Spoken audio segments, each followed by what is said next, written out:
เวียดนามทำลายสถิติโลกสร้างสนามกีฬาระดับชาติแห่งใหม่ที่มีชื่อว่าตรองดงซึ่งว่าสนามกีฬาแห่งนี้สามารถรองรับผู้ที่เข้ามาชมได้ถึง 135,000 บ่อนั่ง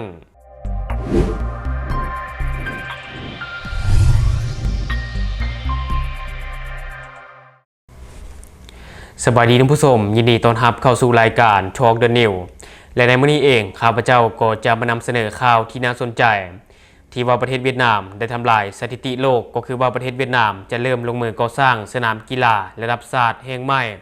ที่มีชื่อว่าตรองดง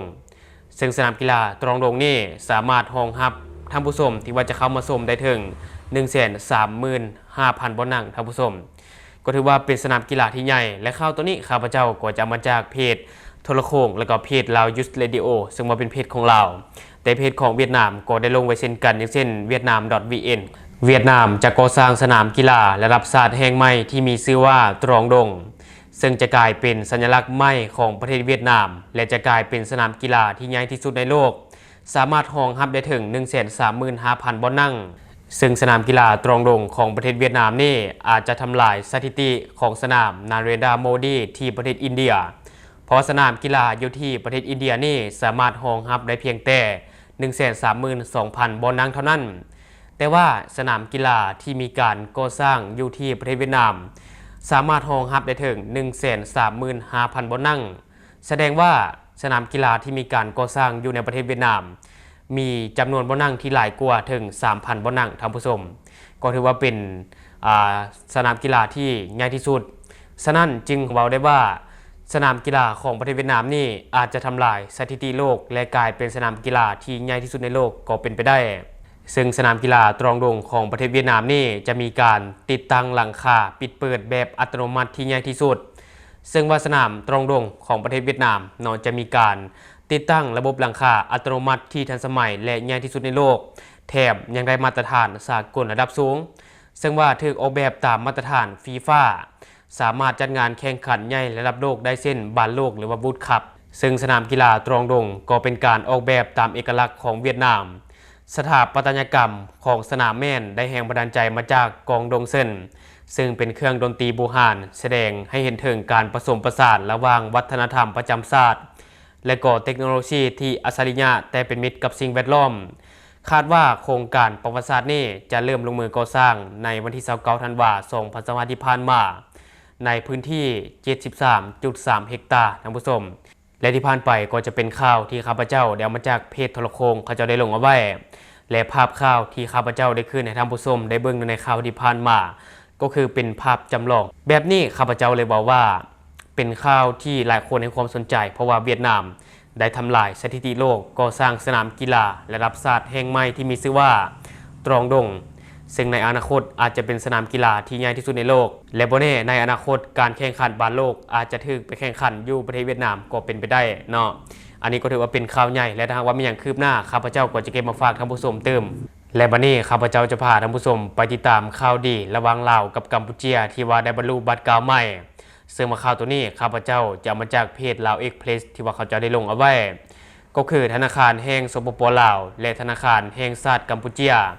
ได้บรรลุบัตรเก่าบุกทะลุครั้งสำคัญในการเชื่อมโยงภาคพื้นด้วยการประกาศนำใช้ระบบการชำระย่อยข้ามแดนระยะที่2อย่างเป็นทางการเฮ็ดให้ประชาชนลาวสามารถนำใช้ QR Code ชำระสินค้าและบริการในกัมพูชีได้อย่างสะดวกสบายความคืบหน้าดังกล่าวมีขึ้นในโอกาสท่านนางปริญญาเอกบุญคำวรจิตผู้ว่าการธนาคารแห่งสปป.ลาวได้นำพาคณะผู้แทนเข้าร่วมกองประชุมทวีภาคีร่วมกับท่านปริญญาเอกนางเจียซือเลผู้ว่าการธนาคารแห่งชาติกัมพูชีสองฝ่ายได้ตีราคาสูงต่อมากผลการร่วมมือในระยะผ่านมาพร้อมทั้งแลกเปลี่ยนข้อมูลด้านเศรษฐกิจมหาภาคนโยบายเงินตราและแผนการพัฒนาแขนงธนาคารสำหรับปี 2026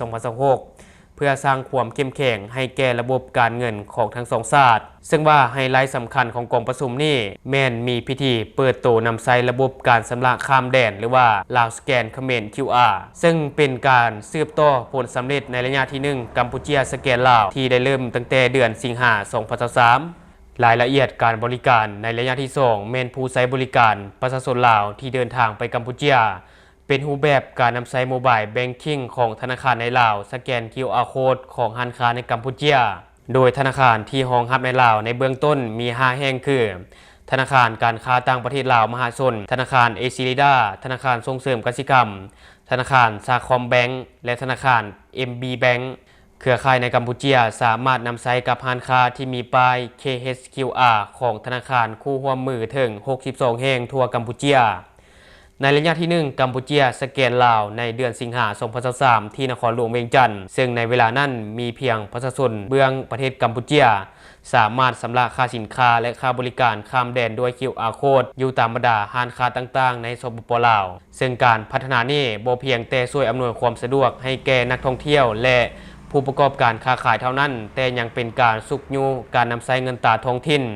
และหันเป็นสังคมดิจิตอลอย่างเต็มรูปแบบนอกจากการเปิดตัวระบบชำระเงินแล้วในพิธียังได้มีการลงนามและแลกเปลี่ยนบทบันทึกความเข้าใจ MOU ระหว่างบริษัทข้อมูลข่าวสารสินเชื่อแห่งสปป.ลาวและบริษัทข้อมูลข่าวสารสินเชื่อแห่งกัมพูชีเพื่อร่วมมือในการแลกเปลี่ยนข้อมูลและยกระดับความปลอดภัยด้านการให้สินเชื่อระหว่าง2ประเทศซึ่งผลสำเร็จในครั้งนี้ถือเป็นการยืนยันถึงสายพัวพันอันแน่นแฟ้นและความพยายามของธนาคาร2ประเทศในการสร้างพื้นฐานโครงร่างการเงินที่ทันสมัยและเชื่อมโยงเข้ากันอย่างบ่หยุดยั้งและที่ผ่านไปก็จะเป็นเนื้อในข่าวที่ว่าข้าพเจ้าเดี๋ยวมันจากเพจลาวเอ็กเพจที่ว่าเขาจะได้ลงเอาไว้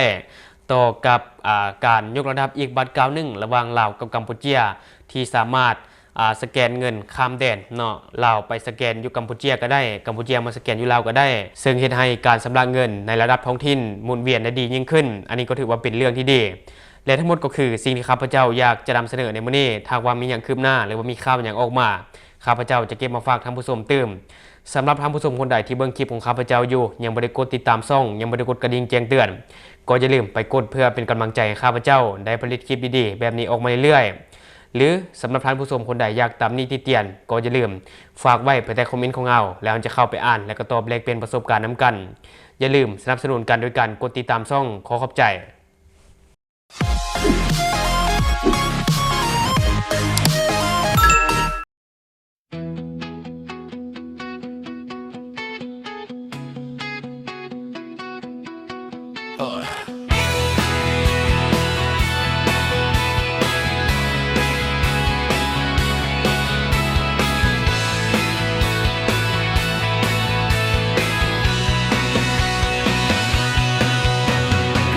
ที่โลดลาววิเคราะห์ตรงประเด็นอัปเดตใหม่ทุกวันเช้าสายกลางวันเย็นเกาติดทุกเหตุการณ์นำเสน